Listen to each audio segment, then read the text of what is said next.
Let's bring you up to date on the fuel scarcity crisis. And President Bola Tinubu has broken his silence on the increase in the price of premium motor spirits, popularly known as petrol.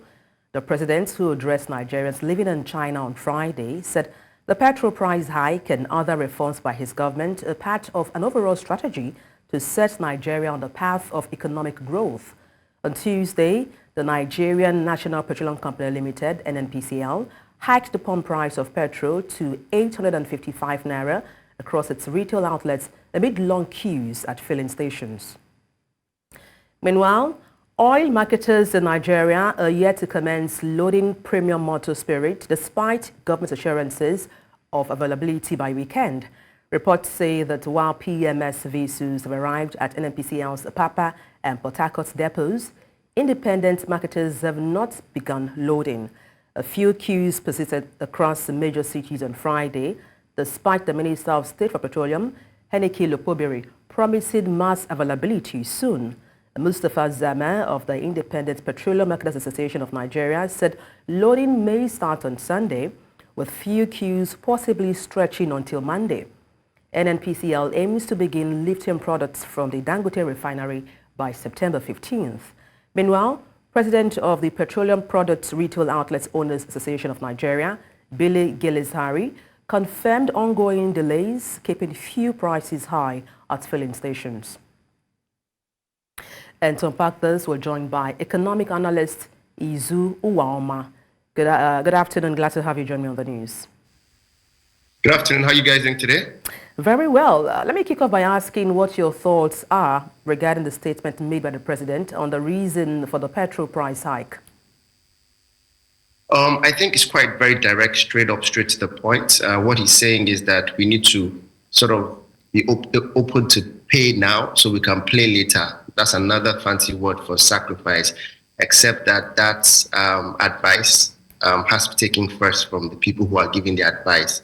Right, I agree that one of the most important things that we need to do is to make sacrifices for us to grow, but that sacrifice has to come from the top. It's like you saying there's no money in the house, and then you're coming back home when your kids haven't eaten with Chinese food, which is expensive in Nigerian context. That's really what the problem is. But yes, it's a game of pay now and play later. What that would do for us right now is that we'll probably have a fiscal deficit, which is good for us in terms of strengthening Naira on one end, and if you add the fact that hopefully we start lifting from Dangote refinery, those are all things that were supposed to help us strengthen the Naira. That's the sacrifice he's referring to. And then when we have more money, we can put it in the most capital-oriented projects.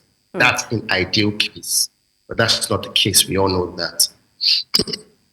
Well, let's talk about impact now. What do you think the impact of this petrol scarcity would be on sectors of the economy such as transportation, manufacturing, as well as agriculture?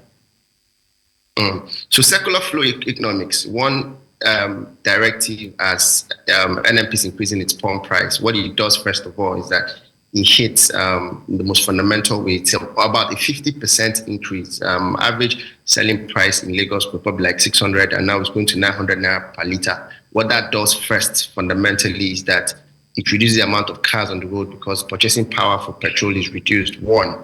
Two is that it creates reinflation in the market, because what that now means is that we're hoping that towards the end of this quarter and next quarter, we'll start to see us gaining back. But then that's not what's going to happen. So the first challenge we're going to have is the chance of the possibility of social unrest, because people are going to react to lower purchasing power. But except that, of course, we hope that there's fatigue in terms of people who want to protest, and the last one wasn't tangible enough. So there's a possibility of unrest. There's clearly a possibility of increase in price of commodities, since we're a retail-based business and everything runs on transport of goods, right? A 50% increase in petrol price approximately puts us at about a 30-something% increase in transportation costs, right? So the guy who's going to work, his transport costs are going to increase by at least 30%, right? So these are real life issues. Of course, consumer demand is going to reduce, right? And that's going to affect everything else. So these are the real life issues in my own opinion. Of course, the only good part about that is that there'll be more government spending in the right context, because don't forget that the government was taking a lot of the surplus, taking the hit on gap between the selling price on your petrol, your petrol station, and the landing cost from the NNPC. So I think that that's a good thing. But in the end, right, let's tighten our belt, because we're about to see higher inflation, right? Re-inflation, because we're hoping that inflation is going to end at some point. We're going to see lower purchasing power, which means higher cost of living.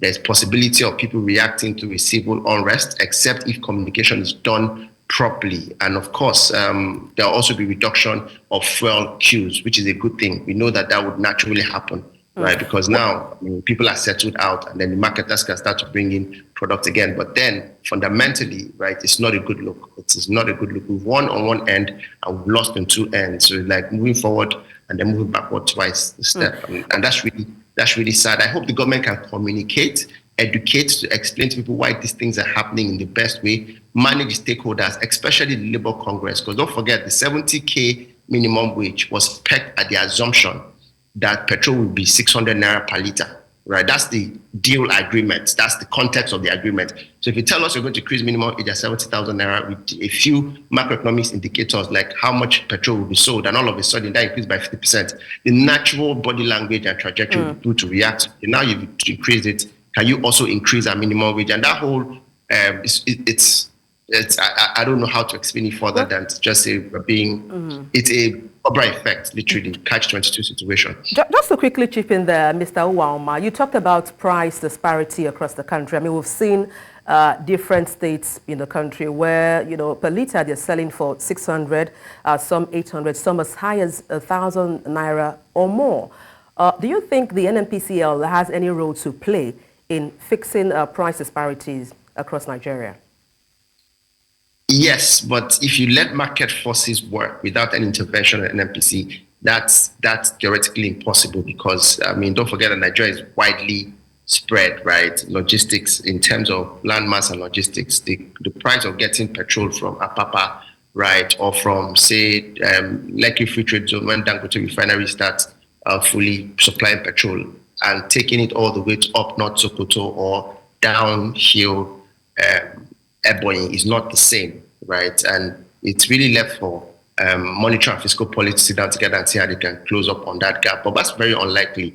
I mean, Nigeria has been like that for a very long time. I think people are just getting aware to know that the selling price of petrol that we all claim is only a Lagos and an urban city conversation. I mean, if you go to Aba, nobody's buying fuel at 900 naira at this particular state, neither in other states, right? So the government can do a lot about it, but I'm not sure the government is in that place, because on one end, you can't talk about subsidy, and at that end, removal of subsidy, and at that end, you're trying to create that equality. That's a sad reality of where we are, right? The truth about it is we have to choose between convenience and pricing.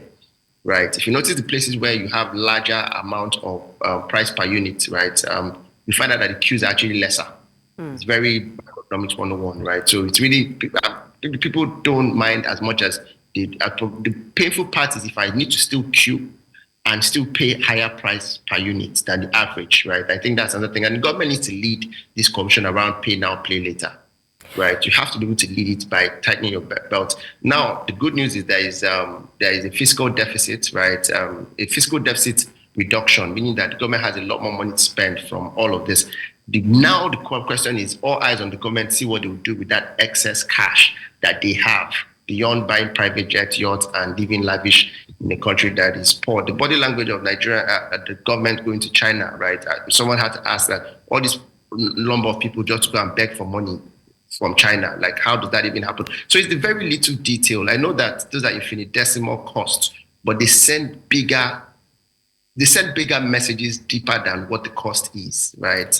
When you tell your child finish your food, it's not because you don't have enough food in the kitchen. It's because you're trying to explain to them that waste, inconsistency, and delay is not acceptable. Nigerian government is consistently inconsistent between their policies, right, and the market reactions, right? So on one end, they're telling us you can buy rice at this price, but if you go to the market, the reaction I wish we had more time. I need to chip in there to wrap up. But thank you. That will be fine.